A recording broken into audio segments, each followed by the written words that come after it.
요압의 행위는 단순히 복수심이 아닌 다윗에 대한 불복이요 반역이었던 것입니다. 또한 그것은 다윗을 왕으로 세우신 하나님에 대한 불신앙에서 비롯된 것이었습니다.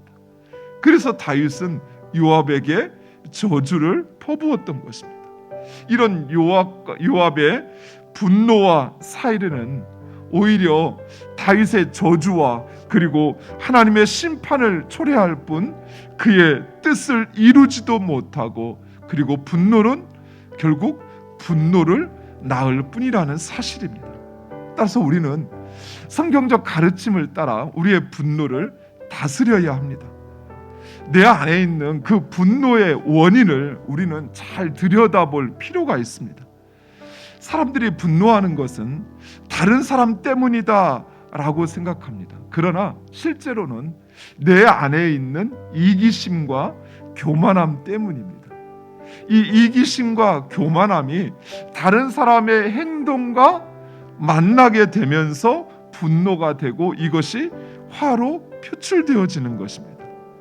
따라서 우리는 내 안에 있는 바로 그 이기적인 마음 또는 그 교만한 마음을 내려놓을 수 있어야 돼요. 우리는 우리 안에 있는 이 분노를 그저 억누르려고만 하는 것이 아니라 이 분노를 표출하는 정당하고 성경적인 방법을 배워야 합니다. 우리 모두는 날마다 예수 그리스도를 닮아가야 합니다. 예수님은 수많은 적개심과 분노에 둘러싸여 있었어요. 예수님은 또한 분노하지 않을 수 없는 그런 상황 속에 항상 처해 있었습니다. 그러나 예수님은 그것을 다스리고 하나님의 의를 이루셨습니다.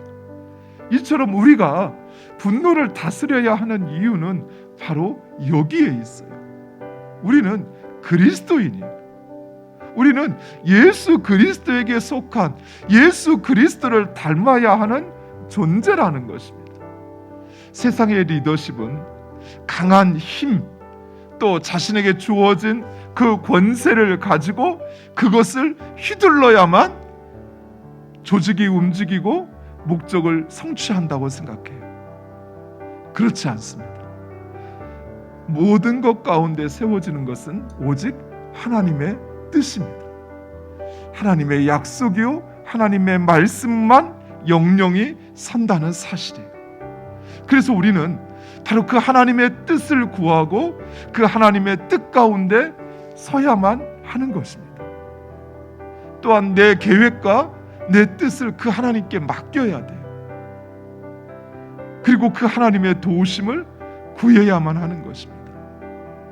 그리고 우리가 해야 할 것은 그 일을 이룰 수 있는 세상적인 방법이 아니라 하나님께서 나에게 원하시는 것이 무엇인가 그것을 찾고 그것을 행하는 것이에요.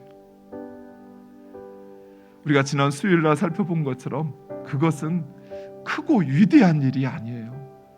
하나님은 우리에게 나라를 구하라고 말씀하시거나 아니면 수천 수만의 사람들을 먹이라고 말씀하지 않으셔요.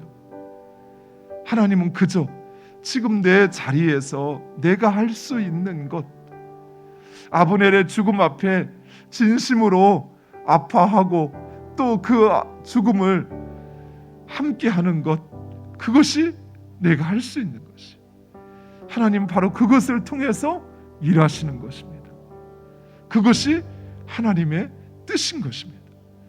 사랑하는 성도 여러분, 오늘 하루 하나님의 뜻이 무엇이냐 묻기보다 내가 할 수 있는 것, 하나님께서 나로 하여금 하기를 원하시는 것, 지금 내가 할 수 있는 그것을 찾아서 그것을 행함으로 하나님의 뜻을 이루어드리는 여러분 되시기를 간절히 축원드립니다.